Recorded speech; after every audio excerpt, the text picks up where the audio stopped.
இயற்கை உரங்களை தானே தயாரித்து மண்ணை வளமாக்கி இயற்கை வேளாண்மையில் அசத்தி வரும் விவசாயி பற்றிய ஒரு செய்தி தொகுப்பை தற்போது பார்க்கலாம்.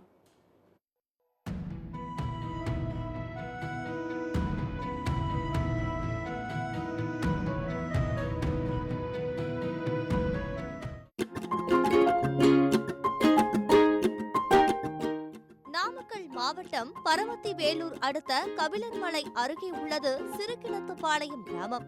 இங்கு லோகநாதன் என்ற விவசாயி கடந்த 10 ஆண்டுகளுக்கு முன்பு செயற்கை உரங்களை பயன்படுத்தி வேளாண்மை செய்து வந்தார். ரசாயன உரங்களால் மண்வளம் பாதிக்கப்பட்டதுடன் மகசூலும் குறைந்த அளவே கிடைத்ததால் லோகநாதனின் கவனம் இயற்கை வேளாண்மை பக்கம் திரும்பியது.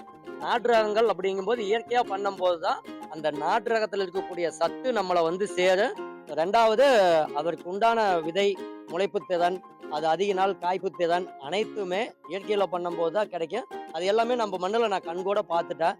எல்லாமே பார்ப்பீங்க. காயெல்லாம் பாருங்க எவ்வளவு பெருசா இருக்குது. இதுக்கு காரணம் என்னன்னு பாத்தீங்கன்னா, நம்ம இயற்கையில பண்ணக்கூடிய அந்த சாணப்பாசி கரிசல், நாட்டு மாட்டு சாணத்திலிருந்து பிரித்தெடுக்கப்பட்ட அந்த சாணப்பாசி கரிசலை வச்சுதான் அனைத்து இடுபொருளும் எனக்கு நானே தயார் பண்ணி நான் என்னுடைய காட்டுக்கு பயன்படுத்திக்கிட்டு இருக்கிறேன். இது விவசாயிகளுக்கு நம்ம பயிற்சி கொடுக்குறோம். மண் முதல் மகசூல் வரை ஒரு பயிர் எப்போ வைக்கணும், அது வச்சோம்னா அந்த பயிருக்கு என்ன சத்து தேவை, அதுக்கு என்ன நோய் பிரச்சனை வரும், அந்த பிரச்சனைக்கு முன்கூட்டியே நம்ம என்ன செய்யணும் அப்படிங்கிறத நம்ம விவசாயிகளுக்கு பயிற்சியாகவும் என்னுடைய இடத்துல நான் கொடுத்துக்கிட்டு தான் இருக்கேன். இயற்கையில பண்ணும்போது இந்த வருஷம் கொடுக்கணுமா, மண்ணு மாறிச்சா அடுத்த வருஷம் இடுபொருள் செலவு குறைச்சிக்கிட்டே வரலாம். அப்போ குறைச்சிக்கிட்டே வர நாம் கொடுக்க வேண்டியது மண்ணுக்கு, செடிக்கு அல்ல அப்படிங்கிற கான்செப்டுக்கு வந்துட்டோம் அப்படின்னம்னா நமக்கு இடுபொருள் செலவுங்கிறதே சுத்தமா இல்லாமையே போயிடும். இடையில டைம் கிடைக்கிறப்ப பலதானி விதைப்பு விதைச்சிக்கலாம்.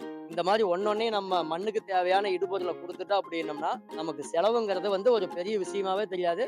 இதுல உழைப்பு தான் முதலீடு. அதாவது இப்ப என்னுடைய காட்டில் நான் பண்றேன்னா என்னுடைய உழைப்பு தான் முதலீடை தவிர முதலீடுன்னு நம்ம பணம் அதுக்கு செலவு பண்ண தேவையில்லை.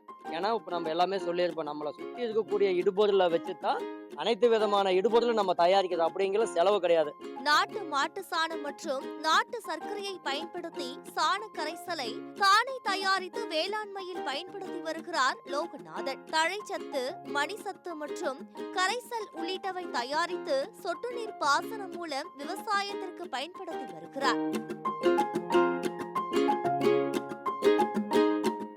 கொடி உருளைக்கிழங்கு, மரவெண்டை, சுரைக்காய், புடலங்காய், பூசணிக்காய் உள்ளிட்டவற்றை விளைவித்து தேவைக்கு போக மீதமுள்ளவற்றை விற்பனை செய்து வருகிறார் விவசாயி லோகநாதன். 30வது நாள் காய்க்கு 60வது நாள் 70வது நாள் காஞ்சி போயிடும்.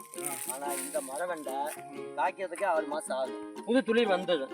இப்ப பாத்தீங்கன்னா காய் 6 பேர் மாதிரி வந்து மண்ணை வளமாக்குவதன் மூலமே சரியான முறையில் மகசூலை பெற முடியும் என்று கூறும் விவசாயி லோகநாதன், விதை மூலம் இடுபொருட்கள் வரை அனைத்திலும் தற்சார்பு அவசியம் என்று தெரிவிக்கிறார்.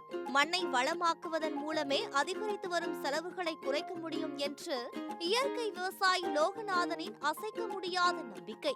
சத்தியம் செய்திகளுக்காக நாமக்கல் மாவட்ட செய்தியாளர் காதர் பாஷாவுடன் ஃப்ரைடே ஃபார் ஃபார்மர்ஸ் இயக்கம்.